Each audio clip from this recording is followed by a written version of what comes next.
Okay, good morning students.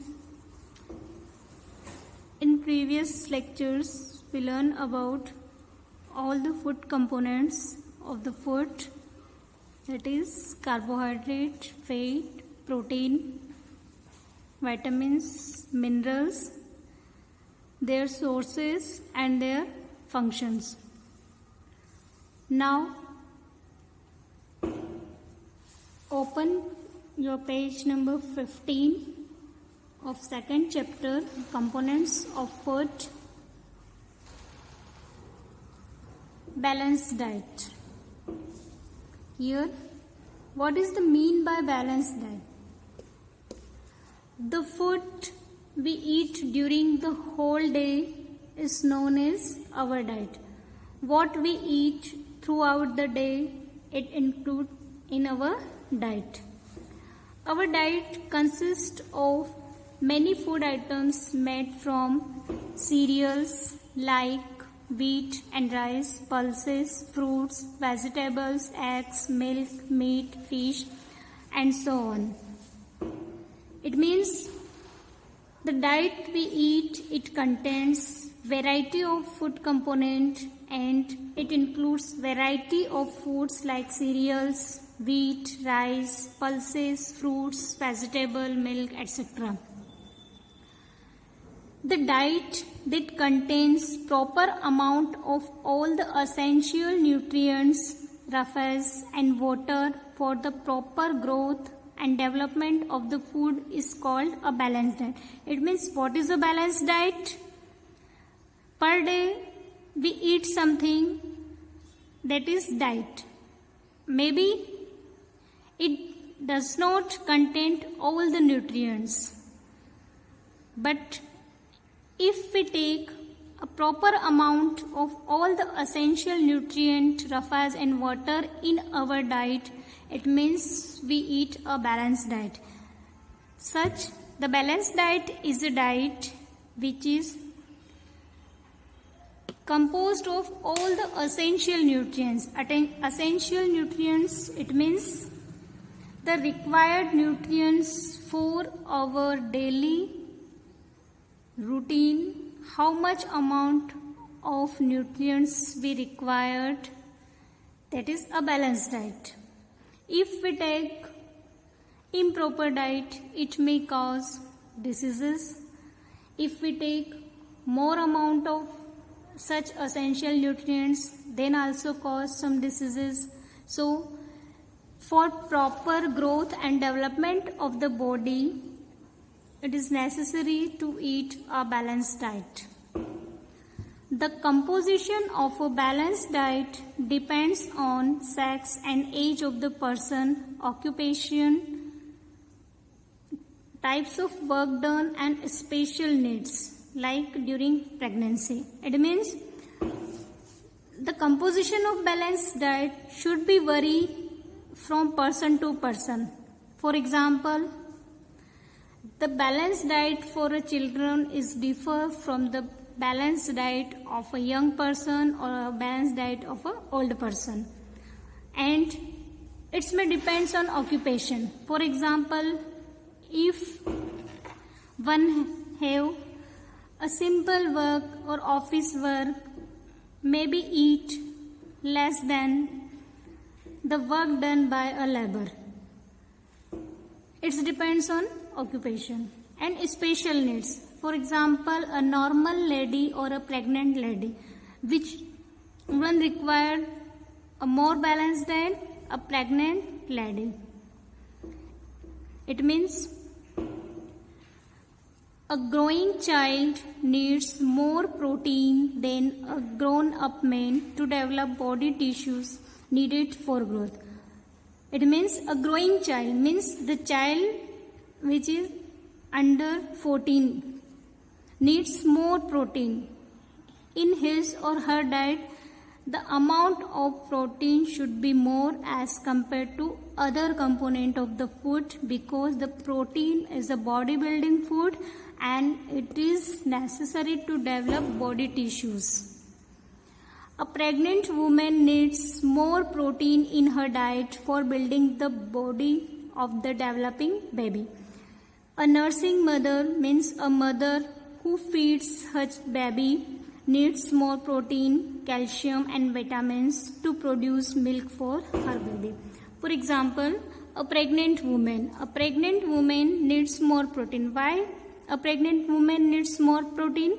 Because in her womb a child is developed. For development of that child, the child that is grown in her belly, in her uterus,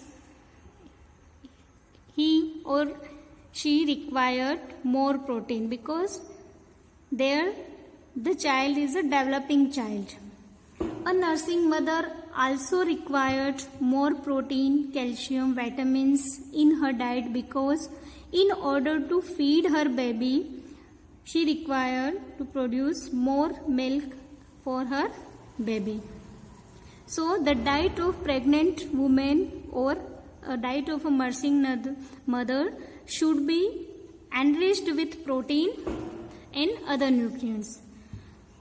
Third, laborers, athletes and rickshaw pullers need more carbohydrate to obtain more energy to do hard physical work.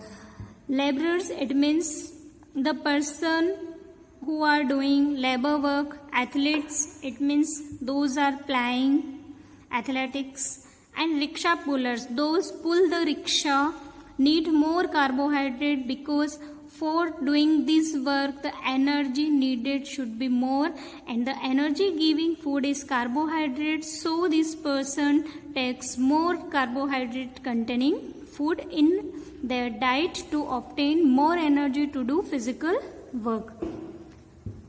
Now there are some cooking practices we followed in our homes or at our homes. Our mother should follow these practices, and out of these practices or processes, some practices are those because of those processes many of nutrients we may lost. For example, eating the right kind of food, eating the right kind of food is not enough. The food should also be cooked properly so that its nutrients are not lost. It means the food we eat, it's not enough. The food should also be cooked properly. If the food we eat is not cooked properly, then it may lose nutrient and our body requirement is not completed. The first, if cooking is done in excess of water and the water is thrown away after cooking, many water soluble vitamins and minerals are lost. It means we should avoid the cooking in excess of water. If the cooking is done in excess of water, and after that the water is thrown away, the water soluble vitamins dissolved in that water, minerals also dissolved in that water, and if we thrown away that water, it means all the nutrients and vitamins we should lost. If cooking is done at high temperature, many proteins and vitamins like vitamin C are destroyed.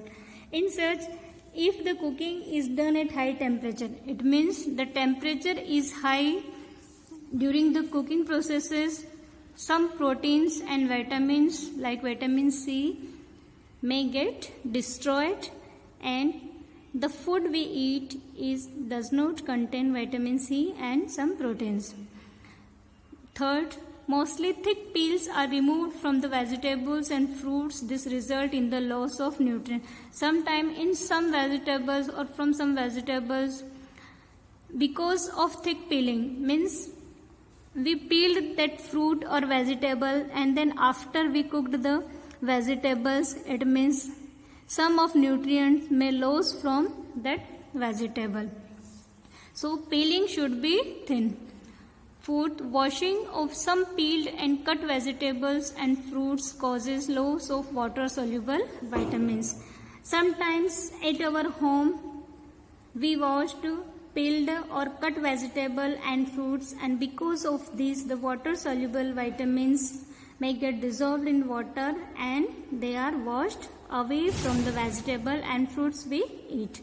Fifth, repeated washing of dal and rice also causes loss of water soluble vitamins and minerals. Sometimes we wash dal repeatedly, rice also we wash repeatedly, and because of this water soluble vitamins and minerals are washed away. So in order to save such nutrients of vegetables, fruits and other cereals, the cooking practices those we follow that must be proper, so we secure or save our nutrients of food.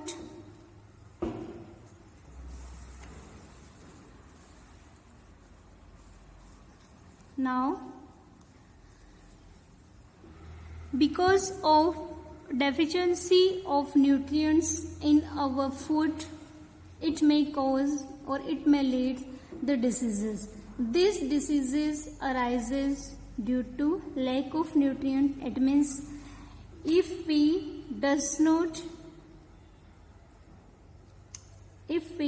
do not take proper nutrient in our diet, it may lead to diseases, and these diseases are known as deficiency diseases. We need to eat a balanced diet for our proper growth and development. If any of the nutrient is less than the required amount in the diet, it causes a disease. Diseases that are caused due to the lack of nutrient. Nutrients are what? Carbohydrate, fats, proteins, minerals, vitamins in our diet over a long period are called deficiency diseases. It means for a long period, if a person does not take a proper diet or a proper diet with all nutrients, carbohydrate, fats, protein, mineral and vitamins in balanced way, then the diseases may occur, and these diseases which are arises due to the deficiency of nutrients are known as deficiency diseases. The first deficiency diseases which is arises due to the lack of protein in our diet is known as kwashiorkor. The protein deficiency disease is known as kwashiorkor. What are the symptoms of kwashiorkor disease? How we observe a kwashiorkor disease in a child? If a child does not get enough protein in his or her diet for a long time, he or she is likely to suffer from severe malnutrition. A very common protein deficiency disease in children is known as kwashiorkor. This disease is common among children of 1 to 5 years of age. It means the symptoms of kwashiorkor diseases are seen in the child of age 1 to 5 years. It has the following symptoms. What are the symptoms of kwashiorkor disease? Look at the picture. Here the child is with reddish hair, bulging eyes, it means eyes like that, swelled eyes, protruding belly, it means his or her belly is protruding, thin and bony legs, his or her legs may be thin. Symptoms: stunted growth, it means the growth should be stunted. Skin becomes dry and scaly. If a child is suffering from the kwashiorkor diseases, his growth is stunted, skin becomes dry and scaly, means his skin becomes dry. If we stretch a mark on his skin, it should be scaly. Hair becomes reddish. The color of the hair becomes reddish because of kwashiorkor. Body swells up due to the retention of water. Because of kwashiorkor, the body swells because the water is retained in his or her body, and this symptom is known as edema. Large pot-like belly means belly is increased in size. Limbs, especially forelimbs, it means legs, become thin and bony. The legs become thin and bony as compared to other body parts, means belly is swelled up, belly is pot-like, and the limbs are thin and bony. It means both are opposite to each other. These are the symptoms of Kwashiorkor disease, and the Kwashiorkor disease arises due to the lack of protein in diet. We need to eat a balanced diet for our proper growth and development. If any of the nutrients is less than the required amount in the diet, it causes a disease. A disease that is caused due to the lack of carbohydrates, fats, proteins, minerals and vitamins in our diet is called deficiency disease. Deficiency diseases are of the following three types: protein deficiency diseases, vitamin deficiency diseases, mineral deficiency diseases. Protein deficiency diseases. Kwashiorkor is caused by severe protein deficiency in diet. The disease is common among children of 1 to 5 years of age. Symptoms. It has the following symptoms: stunted growth, skin becomes dry and scaly, hair becomes reddish, the body swells up due to retention of water, edema, belly protrudes, limbs become thin and bony. Marasmus. It occurs due to severe deficiency of proteins, carbohydrates and fats in the diet of children. The disease generally affects infants under 1 year of age. Symptoms. It has the following symptoms: body becomes very lean and thin and so weak that the child may not even be able to move. Skin becomes dry, thin and wrinkled and shows loose folds as the layers of fat below the skin disappear. Ribs become very prominent. Sunken eyes, unable to digest and absorb food, and may suffer from diarrhea. Vitamin deficiencies. Diseases caused by the deficiency of certain vitamins are listed in the following table. Some vitamins, deficiency diseases and symptoms. Vitamins, deficiency disease, symptom. Vitamin A, night blindness, poor vision and loss of vision in darkness, night. Vitamin B1, beriberi, feels extremely weak. Swelling of legs occurs due to retention of water in tissues, accompanied by pain in the legs, loss of appetite and weight. Vitamin C, scurvy, spongy and bleeding gums, loose teeth, wounds do not heal easily, general weakness and pain in the muscles and joints. Vitamin D, rickets, bones become soft and bent. Bow legs due to malformation of leg bones. Pain in bones, soft bones are more susceptible to fracture. Mineral deficiency diseases. Diseases caused by the deficiency of certain minerals are listed in the following table. Minerals, deficiency disease, symptom. Iron, anemia, less hemoglobin produced in blood. Weakness, get tired easily. Loses weight and looks pale. Loses appetite, does not feel like eating anything. Iodine, goiter. Abnormal enlargement of the thyroid gland. The neck swells up. Retarded growth. Mental disability. Calcium and phosphorus. Bone and tooth decay. Weak bones. Tooth decay. Excessive intake